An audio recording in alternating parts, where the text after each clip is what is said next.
ہر عبادت سے برتر عبادت نماز، ساری دولت سے بڑھ کر ہے دولت نماز، ہر عبادت سے برتر عبادت نماز۔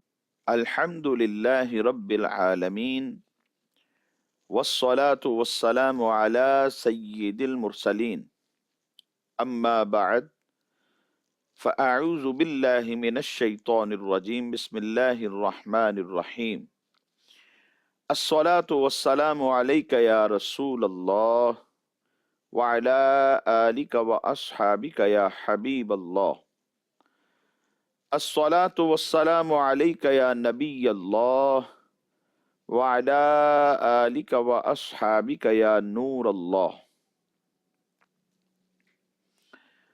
حضور نبی پاک صلی اللہ تعالی علیہ وآلہ وسلم کا فرمان عالی شان ہے،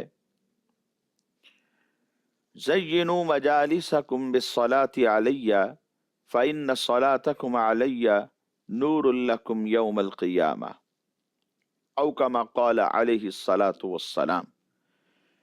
فرمایا تم اپنی مجالس کو مجھ پر درود پڑھ کر آراستہ کیا کرو، کیونکہ تمہارا مجھ پر درود پڑھنا کل بروز قیامت تمہارے لیے نور ہوگا۔ صلو علی الحبیب صلی اللہ تعالی علی محمد صلی اللہ علیہ وسلم۔ پیارے اسلامی بھائیوں، مدنی چینل کے ناظرین، یہ ہے پروگرام احکام نماز۔ ہم آپ کو اس میں خوش آمدید کہتے ہیں، اور حصول ثواب کی خاطر بیان سننے سے پہلے اچھی نیتیں بھی فرما لیجئے کہ فرمان مصطفیٰ صلی اللہ تعالی علیہ وآلہ وسلم ہے، نیت المؤمن خیر من عملہ، مومن کی نیت اس کے عمل سے بہتر ہے۔ مدنی چینل کے ناظرین، صحیح بخاری شریف کی ایک حدیث مبارک جسے کثیر محدثین نے اپنی کتابوں میں نقل فرمایا، حضرت عمر بن خطاب رضی اللہ تعالی عنہ کے صاحبزادے، آپ کے بیٹے صحابی رسول رضی اللہ تعالی عنہ حضرت عبداللہ ابن عمر، آپ سے یہ حدیث مبارک روایت ہے، فرماتے ہیں کہ نبی کریم صلی اللہ تعالی علیہ وآلہ وسلم نے ارشاد فرمایا، بنی الاسلام علی خمس، کہ اسلام کی جو بنیاد ہے وہ 5 چیزوں کے اوپر رکھی گئی ہے، اور وہ 5 چیزیں کیا ہیں؟ ان میں سے جو فرسٹ آف آل بیان کی گئی وہ یہ ہے، شہادتی اللہ الہ الا اللہ وَأَنَّ مُحَمَّدًا عَبْدُهُ وَرَسُولُهُ، اس بات کی گواہی دینا، شہادت دینا کہ اللہ تبارک و تعالی وحدہ لا شریک ہے، یعنی اس کے سوا کوئی معبود نہیں، اللہ الہ الا اللہ، اور اس بات کی بھی شہادت دینا، گواہی دینا کہ نبی پاک صلی اللہ علیہ وسلم اللہ کے بندے اور اس کے رسول ہیں۔ اور دوسری بات، وَإِقَامِ الصَّلَاةِ، نماز کو قائم کرنا، وَإِيتَاءِ الزَّكَاةِ، اور تیسری بات زکوٰۃ ادا کرنا، وَالْحَجِّ، چوتھی بات حج کرنا، وَصَوْمِ رَمَضَانَ، اور رمضان المبارک کے روزے رکھنا۔ یہ 5ویں بات ہے، اسلام کی بنیاد ان 5 چیزوں کے اوپر رکھی گئی ہے۔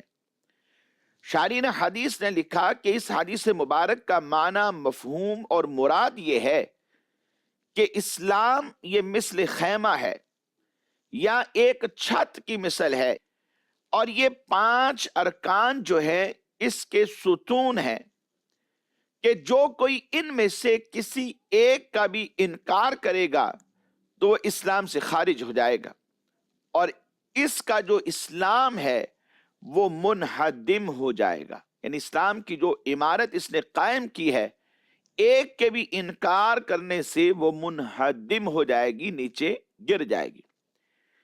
ان 5 چیزوں کو ہر کوئی مسلمان اچھی طرح جانتا ہے، اور جاننا بھی ضروری ہے، یہ ہمارے ایمان کا حصہ ہے، ایمان اس سے کامل ہوتا ہے، ان کے بارے میں ہمیں جاننا لازم ہے۔ البتہ ان پانچوں میں سے نماز کے حوالے سے کچھ میں تفصیل عرض کرتا ہوں۔ نماز جو ہے یہ ظہور نبوت کے 12ویں سال شب معراج میں فرض ہوئی، اور ہر کوئی جانتا ہے کہ نماز کا تحفہ نبی پاک صلی اللہ تعالی علیہ وآلہ وسلم کو اللہ تبارک و تعالی نے عطا فرمایا۔ 50 فرض ہوئیں، پھر 5 رہ گئیں، اور ان 5 پر بھی 50 کا ثواب ملتا ہے۔ یہ اللہ کی رحمت ہے کہ نبی کریم صلی اللہ علیہ وسلم کی امت کو رب کائنات ان 5 پڑھنے پر 50 کا ثواب عطا فرما دیتا ہے۔ نماز پڑھنے کی قرآن مجید فرقان حمید میں اور احادیث مبارکہ میں بار بار تاکید فرمائی گئی۔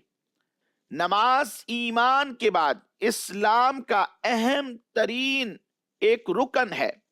ہر مسلمان عاقل و بالغ، خواہ وہ مرد ہو یا عورت ہو، ان کے اوپر روزانہ کی بنیاد پر 5 وقت کی نماز فرض ہے۔ اس کی فرضیت یعنی اس کے فرض ہونے کا انکار مسلمان نہیں کر سکتا، اور اگر خدا نخواستہ کوئی کر دیتا ہے تو وہ کفر میں جا پڑتا ہے۔ اور جو جان بوجھ کر بغیر کسی وجہ شرعی کے ایک نماز کو ترک کر دے وہ فاسق ہے، گناہ گار ہے، سخت گناہ گار فرمایا گیا، اور عذاب نار کا حقدار ٹھہرے گا۔ حضرت عمر بن خطاب رضی اللہ تعالی عنہ، آپ خلیفہ راشد ہیں، خلیفہ ثانی ہیں، آپ اپنے گورنروں کو حکم جاری فرمایا کرتے تھے کہ میرے نزدیک تمہارے جتنے بھی امور ہیں ان تمام امور میں سب سے زیادہ جو اہمیت ہے وہ نماز کی ہے۔ گورنروں کو یہ احکام جاری ہوتے تھے، جو ان کے وزیر ہیں، مشیر ہیں، بڑے عہدوں پر فائز ہے، نماز کے بارے میں ان کو تاکید کی جا رہی ہے، اور فرماتے جس نے نمازوں کی پابندی کر کے اس کی حفاظت کی اس نے گویا پورے دین کی حفاظت کی۔ مدنی چینل کے ناظرین اندازہ کر لیں اس بات سے، نماز کی حفاظت کرنے والا گویا کانشیس ہو جاتا ہے، وہ دیگر دین کے جو احکام ہیں ان کی بھی حفاظت کرتا ہے، اور ایک محتاط انداز سے زندگی بسر کرتا ہے، دیگر کاموں میں، دیگر احکام میں پھر کوتاہی نہیں کرتا، ان کی حفاظت کرتا ہے۔ اور جس نے نماز کو ضائع کی، اس میں کوتاہیاں برتیں، سستی اور کاہلی کا مظاہرہ کرتا رہا، وہ دیگر ارکان کو بھی ضائع کرے گا۔ حضرت عمر فاروق رضی اللہ تعالی عنہ کہ اس قول سے واضح طور پر یہ چیزیں سمجھی جا سکتی ہیں۔ یقیناً دین کے دوسرے کاموں میں بھی وہ بندہ سستی کرتا ہوا نظر آئے گا، اور جس نے وقت پر خشوع و خضوع کے ساتھ نماز کا اہتمام کر لیا، جیسے نماز پڑھنے کا حق ہے ویسے نماز پڑھنے کی کوشش کی، وہ یقیناً پورے دین کی حفاظت کرنے والا ہوگا۔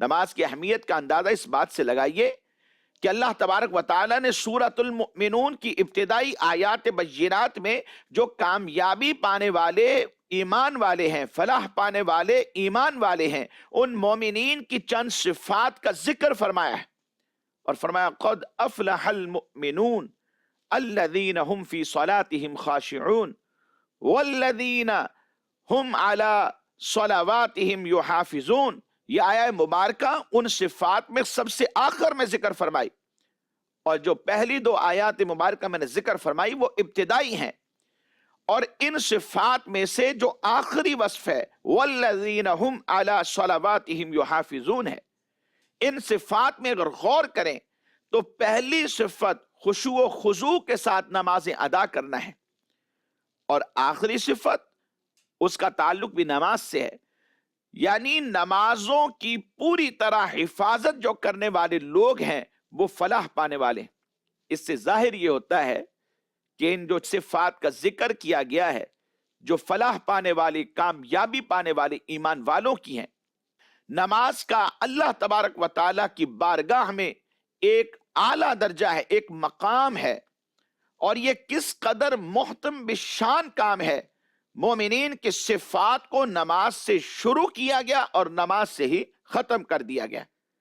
اور ان صفات کو بیان کرنے کے بعد آخر میں جو ان کا انعام ہے اسے بھی ذکر فرمایا گیا، اور ارشاد فرمایا اولئک هم الوارثون، یہی لوگ وارث ہیں کس بات کے؟ الذین یرثون الفردوس هم فیہا خالدون، کہ فردوس کی میراث پائیں گے، وہ اس میں ہمیشہ رہیں گے۔ یعنی جنت ملے گی تو جنت الفردوس ملے گی، جو جنت کا اعلیٰ حصہ ہے، جہاں سے جنت کی جو نہریں ہیں وہ جاری ہوتی ہیں۔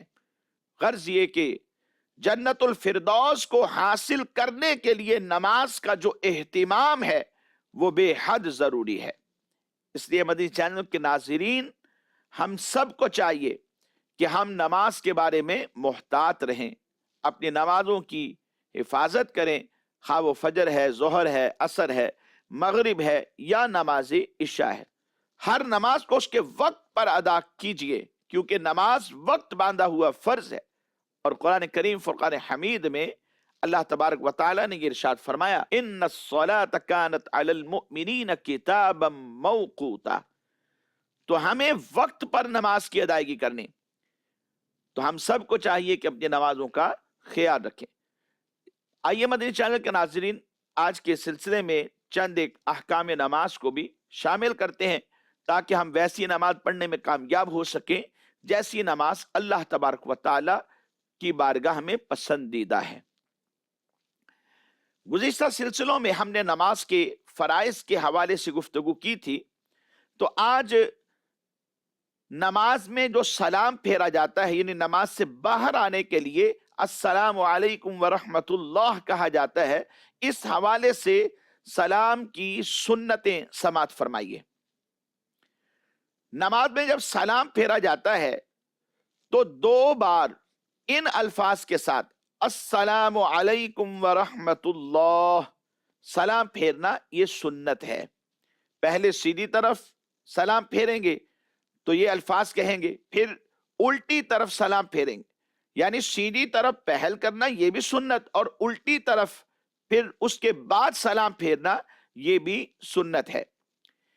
امام کے لیے دونوں سلام بلند آواز سے کہنا سنت ہے، تو امام کی آواز مقتدیوں تک پہنچ جائے گی اور مقتدی پھر امام کی اتباع کریں گے۔ مگر امام جب سلام کرے، آواز میں بلندی تو ہے، البتہ دونوں طرف سلام پھیرنے میں کیا آواز برابر رکھے گا؟ اس حوالے سے فرمایا سنت یہ ہے کہ دوسری طرف یعنی الٹی طرف جب سلام پھیرا جائے تو پہلی طرف جتنی آواز بلند کی تھی اس کے مقابلے میں کچھ آواز کو کم رکھا جائے۔ پہلی بار کے سلام میں سلام کہتے ہی امام نماز سے باہر ہو جاتا ہے، اگرچہ ابھی علیکم نہیں کہا، السلام کہنے ہی سے نماز سے باہر ہو گئے۔ اس وقت اگر کوئی بندہ آ کر جماعت میں شریک ہو جاتا ہے تو اس کی اقتداء درست نہیں ہوتی۔ ہاں، اگر سلام کے بعد امام صاحب نے سجدہ سہو کیا، یعنی کسی وجہ سے ان کے اوپر نماز میں سجدہ سہو واجب ہو چکا تھا، اب انہوں نے سجدہ سہو کیا، سجدے میں چلے گئے، تو اب اگر کوئی آ کر کے ان کے پیچھے اقتداء کرتا ہے تو ایسی صورت کے اندر ان کی اقتداء درست ہو جائے گی۔ امام صاحب جب دائیں طرف سلام پھیریں اور سلام پھیرتے ہوئے کہیں السلام علیکم، تو اس میں جو علیکم ہے، علیکم کے خطاب سے ان مقتدیوں کی نیت کریں جو داہنی طرف ہیں، ان کے رائٹ سائڈ پر ہیں، دائیں طرف آتے ہیں، اور بائیں طرف جب سلام پھیریں تو بائیں طرف جو مقتدی ہیں ان کو سلامتی کی دعا کرنے کی نیت کریں۔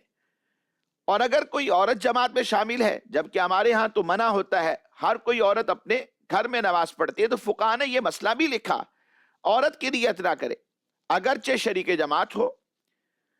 دونوں سلاموں میں دائیں طرف ہو یا بائیں طرف ہو، کرامن کاتبین جو ہمارے فرشتے ہیں ان کی بھی نیت کرے کہ میں ان کو بھی سلامتی کی دعا دے رہا ہوں، اور ان ملائکہ کی نیت کرے جن کو اللہ تبارک و تعالی نے حفاظت کے لیے مقرر فرمایا ہے، اور نیت میں کوئی عدد معین نہ کرے کہ 4 افراد، 10 افراد، 15 افراد، 20 افراد، یہ عدد معین نہ کیا جائے بلکہ اس کو مطلق رکھا جائے، جتنے بھی نمازی ہوں گے، جتنے بھی فرشتے ہوں گے، سب کے لیے ہی گویا کہ سلامتی کی دعا کی جا رہی۔ اور جہاں تک بات مقتدی کی ہے، مقتدی ہر طرف کے سلام میں اس طرف والے مقتدیوں اور ان ملائکہ کی نیت کرے گا، کرامن کاتبین کی، یا وہ ملائکہ جو حفاظت کے لیے مقرر ہیں۔ جس طرف ہو اس طرف کے سلام میں امام کی بھی نیت کرے۔ امام اگر اس کے دائیں طرف آتا ہے تو ساتھ میں امام کی نیت بھی شامل کر لے، اور امام صاحب اگر اس کے بائیں طرف آتے ہیں تو بائیں طرف امام صاحب ہونے کی وجہ سے امام صاحب کے لیے بھی یہ نیت کرے۔ اور اگر فرض کر لیں امام صاحب بالکل اس کے سامنے ہیں، اس کے محاذی ٹھیک اس کے سامنے سیٹ میں بیٹھے ہیں، تو دونوں سلاموں میں امام صاحب کی بھی نیت کرے۔ اور وہ شخص کے جو تنہا نماز پڑھ رہا ہے، اکیلے نماز پڑھ رہا ہے، جیسے سنتیں پڑھ رہا ہے، نوافل پڑھ رہا ہے، یا کسی وجہ شرعی کی بنا پر کسی بھی وجہ سے اس کی جماعت رہ گئی ہے، اب یہ اکیلے فرض پڑھ رہا ہے، تو صرف اس نماز کے اندر ان فرشتوں ہی کی نیت کرے گا کہ جو اس کے کرامن کاتبین ہیں، یا وہ ملائکہ کہ جو حفاظت کے لیے اللہ تبارک و تعالیٰ نے مقرر فرمائے ہیں، ان کی نیت کر لیں۔ اب سوال یہ ہے کہ نماز کے فرائض میں جیسے قیام ہے، رکوع ہے، سجود ہے، قعدہ ہے، تو کیا ان میں یہ بھی ضروری ہے کہ ہر شخص ان میں ترتیب بھی قائم رکھے کہ تکبیر تحریمہ کے فوراً بعد یہ قیام ہے، قرات ہے، رکوع ہے، اسی طرح سجدہ ہے، پھر قعدہ اخیرہ ہے، پھر اس کے بعد خروج بالسنعی ہے؟ تو کیا ان تمام فرائض کے اندر ترتیب ضروری ہے کہ اسی ترتیب کے ساتھ پڑھا جائے، یا پھر ترتیب ضروری نہیں بلکہ ہر کوئی اپنی مرضی سے جس کا دل کرے رکوع پہلے کر لے، سجدہ پھر قعدے کے بعد کر لے، یا سجدہ پہلے کر لے رکوع بعد میں کر لے؟ تو کیا ایسا بھی ممکن ہے؟ نہیں، ایسا ممکن نہیں ہے۔ نماز کے فرائض قیام ہے، رکوع ہے، سجود ہے، قعدہ اخیرہ ہے۔ فقہاء نے لکھا کہ ان میں ترتیب فرض ہے۔ اگر قیام سے پہلے بھول کر کسی شخص نے رکوع کر لیا اور پھر جب یاد آیا تو قیام کی طرف لوٹ آیا، تو وہ رکوع میں دوبارہ جائے گا، کیونکہ جو پہلا اس نے رکوع کیا تھا وہ ختم ہو چکا ہے۔ اور اگر قیام کے بعد پھر یہ رکوع کر لے گا تو اس کی نماز ہو جائے گی، ادروائز اس کی نماز درست نہیں ہوگی۔ اسی طرح رکوع سے پہلے اگر بھول کر سجدہ کرنے کے بعد، یعنی رکوع سے پہلے سجدہ کر لیا اور اب یہ بھول کر سجدہ کرنے کے بعد دوبارہ رکوع کی طرف آ گیا اور رکوع کر لیا پھر سجدہ کیا، تو نماز ہو جائے گی، ادروائز نماز نہیں ہوگی۔ یعنی پہلے سجدے میں چلا گیا تھا، یاد آیا تو دوبارہ رکوع کی طرف اٹھ گیا، اب رکوع کا فرض ادا کیا تو بعد میں پھر اسے سجدہ کرنا پڑے گا، نہیں کرے گا تو پھر نماز نہیں ہوگی۔ اور پھر آخر میں جو سجدہ سہو کی صورت ہے وہ بھی قائم کرنی پڑے گی۔ اور یہ بھی یاد رکھیں، جو چیزیں نماز میں فرض ہیں ان میں امام کی اتباع کرنا مقتدی پر فرض ہوتا ہے، یعنی ان میں کا کوئی بھی فعل امام سے پہلے اگر ادا کر چکا ہے اور امام کے ساتھ یا امام کے ادا کرنے کے بعد ادا نہ کیا تو نماز نہیں ہوگی۔ بھول کر پہلے چلا گیا پھر واپس آ گیا، امام کے ساتھ اتباع کر لی، امام کے ساتھ اگر اس نے اتباع نہ کی تو پھر نماز نہیں ہوتی۔ امام سے پہلے رکوع یا سجدہ کر لیا اور امام رکوع یا سجدے میں ابھی آیا بھی نہ تھا کہ اس نے سر اٹھا لیا، تو اگر امام کے ساتھ یا امام کے بعد اس کو ادا کر لیا ہے تو پھر نماز ہوگی، ادروائز نماز نہیں ہوگی۔ تو یہ بات ذہن میں رکھیں کہ جو چیزیں نماز میں فرض ہیں ان میں امام کی متابعت یعنی امام کی اتباع کرنا، امام کی پیروی کرنا، یہ مقتدی پر فرض ہوتا ہے۔ تو مدنی چینل کے ناظرین، آئیے آج کی ہم سلسلے میں کچھ ریکارڈڈ سوالات بھی شامل کرتے ہیں۔ جی سوال چلائیے۔ مفتی صاحب، آپ کی بارگاہ میں میرا سوال عرض ہے کہ عام طور پر عوام میں مشہور ہے کہ الٹا ہاتھ یا الٹا پاؤں بغیر کسی وجہ سے اس کو جب نماز میں ہلایا جاتا ہے تو کہتے ہیں نماز ٹوٹ جاتی ہے. تو عند شرع آپ سے معلوم کرنا تھا کہ ہاتھ یا پاؤں الٹا ہلانے سے نماز میں اس کی نماز ٹوٹ جاتی ہے یا نماز نہیں ٹوٹتی. اس کے متعلق عند شرع جو حکم ہے وہ ارشاد فرما دیجیے. نماز پڑھتے ہوئے الٹا پاؤں اگر حرکت میں لائے یا الٹا ہاتھ حرکت میں لے آئے، معمولی سی حرکت دیتا ہے تو اس سے نماز نہیں ٹوٹتی. ضرورت پڑنے پر جیسے ہاتھ بندھے ہوئے ہیں اور اس طرف کھجانا چاہتا ہے تو ایسے کھجانے کی اسے اجازت ہے. الٹا ہاتھ حرکت میں لانا یا الٹا پاؤں حرکت میں لانا اس سے نماز نہیں ٹوٹتی. عوام میں یہ جو بات مشہور ہے کہ الٹا ہاتھ ہل جائے یا الٹا پاؤں ہل جائے یا پاؤں کا جو انگوٹھا ہے یہ اپنی جگہ سے اگر ہٹ جائے تو فتویٰ جاری کرتے ہیں کہ بھی نماز ٹوٹ گئی. ایسا ہرگز بھی نہیں ہے. بغیر علم کے اس طرح کے مسئلے بیان نہیں کرنا چاہیے، یہ بے اصل ہے.